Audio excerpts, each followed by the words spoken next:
Hello, തൃശ്ശൂർക്കാരുടെ touchings എങ്ങനെയാണ് ഉണ്ടാക്കുന്നതെന്നൊക്കെ ഒന്ന് കണ്ടു നോക്കാം. അതായത് നല്ല കോഴിക്കഴുത്ത് നല്ല മൊരിയിച്ച് വറുത്തെടുക്കുന്നതാണ് ഞാനിപ്പോൾ കാണിച്ചു തരാൻ പോകുന്നത്.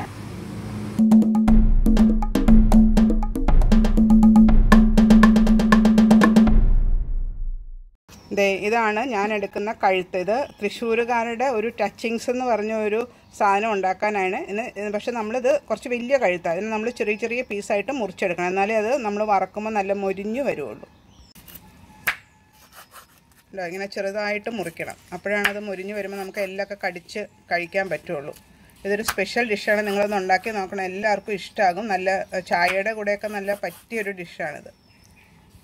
ഇപ്പം നമ്മുടെ ആ കഴുത്തൊക്കെ ചെറിയ കഷ്ണമായിട്ട് മുറിച്ച് അതിൻ്റെ വെള്ളമൊക്കെ വാലാനായിട്ട് ഞാനൊരു അരിപ്പയിലെടുത്ത് വെച്ചിട്ടുണ്ട്. ഇനി നമുക്ക് ഇതിനകത്ത് മസാലയൊക്കെ പുരട്ടി പിടിപ്പിക്കാം. ഇപ്പം നമ്മൾ ആ കോഴിക്കഴുത്ത് കഴുകി വൃത്തിയാക്കി സ്ട്രെയിൻ ചെയ്ത് വെച്ചിട്ടുണ്ട്. അതിനെ നമ്മളൊരു ബൗളിലോട്ട് മാറ്റുക.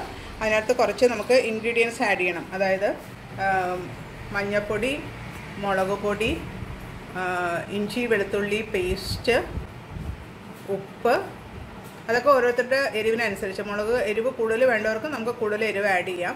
ഉപ്പ്, പിന്നെ ഗരം മസാലപ്പൊടി, ഇത്രയേ ഉള്ളൂ. ഇഞ്ചി വെളുത്തുള്ളി പേസ്റ്റ്, ഉപ്പ്, മഞ്ഞൾപ്പൊടി, മുളക് പൊടി, ഗരം മസാലപ്പൊടി. അത് കഴിഞ്ഞിട്ട് അതൊന്ന് ടെൻഡറൈസ് ചെയ്യാൻ വേണ്ടിയിട്ട്, അതായത് നല്ല സോഫ്റ്റ് ആകാൻ വേണ്ടിയിട്ട് കുറച്ച് ഒരു അര നാരങ്ങയുടെ നീരും കൂടെ പിഴിഞ്ഞിട്ട് ഇതിനെ കൈകൊണ്ട് തന്നെ നന്നായിട്ട് തിരുമ്മി യോജിപ്പിച്ച് അരപ്പൊക്കെ അതിനകത്ത് പിടിപ്പിച്ച് കുറച്ച് നേരം വെക്കണം.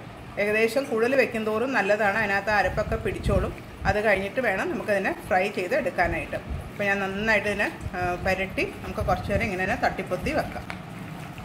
ഇപ്പം ഞാൻ ആ കോഴിയുടെ നെക്ക് ചെറുതായിട്ട് അരിഞ്ഞത് മാരിനേറ്റ് ചെയ്ത് വറക്കാനായിട്ട് നല്ല വെളിച്ചെണ്ണ ചൂടാക്കിയിട്ടുണ്ട്. നമുക്കൊരു കഷ്ണം ഒന്ന് ഇട്ട് നോക്കാം.